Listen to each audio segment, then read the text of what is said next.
We've refinished hundreds of floors over the years, and I've seen contamination, but I've never seen it look this gross or this disgusting. Now, it used to be a daycare, so it had some commercial traffic coming in this front door here. In the areas away from the front door, there's very little discoloration. This here is a massive patch that we put in. There's nothing in there, and the back bedrooms had almost nothing as well. So whatever it is, we think it was tracked in on people's feet. We're based in Southwest Michigan, where there's a lot of salt used on the sidewalks and roads. And salt is known to be a contaminant that's very bad for floors. I'm guessing that this salt has been tracked in off people's feet, and that's why it's the worst by the front door. And as you move away from the front door, there's less and less of it. We want our customer to be happy, but we quoted a refinish. We're not ripping out the whole floor to get rid of this contamination. There's not too many options when it comes to fixing this. You're pretty much left with sanding it down to raw wood again and using a different finish and sealer and hope that it doesn't react with that. The only other option would be to just tear the floor out.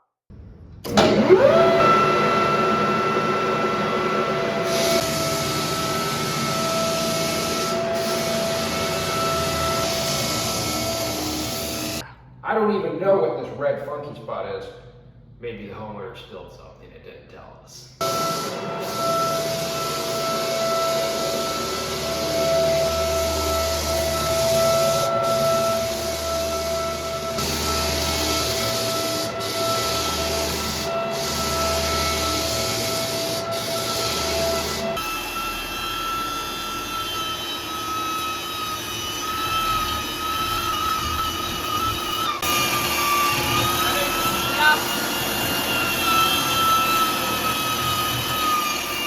Let's talk about the products that we're going to use to avoid this happening again. This right here is the finish that we've already used, and it has reacted with the floor. This is Burgerside the Green Star. It is our favorite finish. It's extremely healthy for our guys, and it's durable.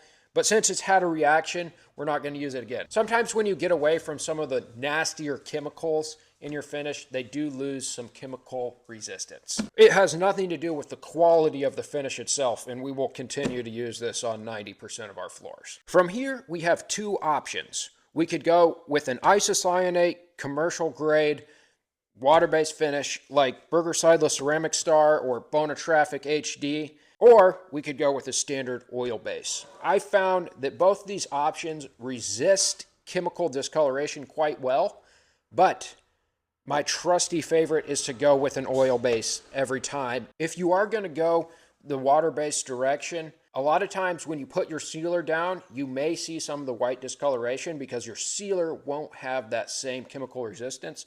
But when you put that 2K isocyanate on top, it will go away.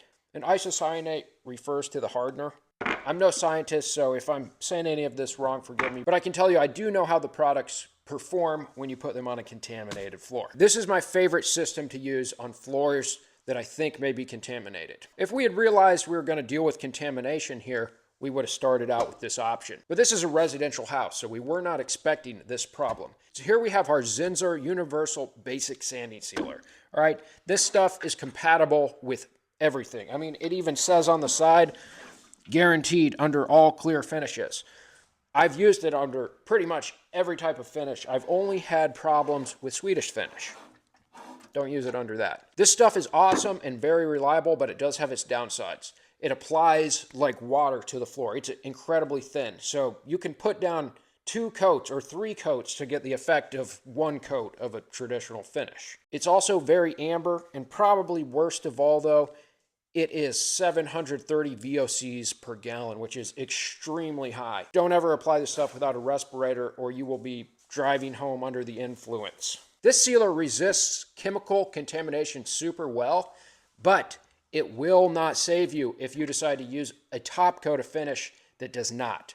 While finish looks like it's, a perfectly sealed surface, it's not. It's soaking down through. It's still going to show the contamination if you switch to a finish that has poor resistance to chemicals. So over the top of this, we're going to do 2 thick coats of an oil-based finish. This here is Polplast Primero. We've used it quite a bit, but oil-based finish is oil-based finish for the most part.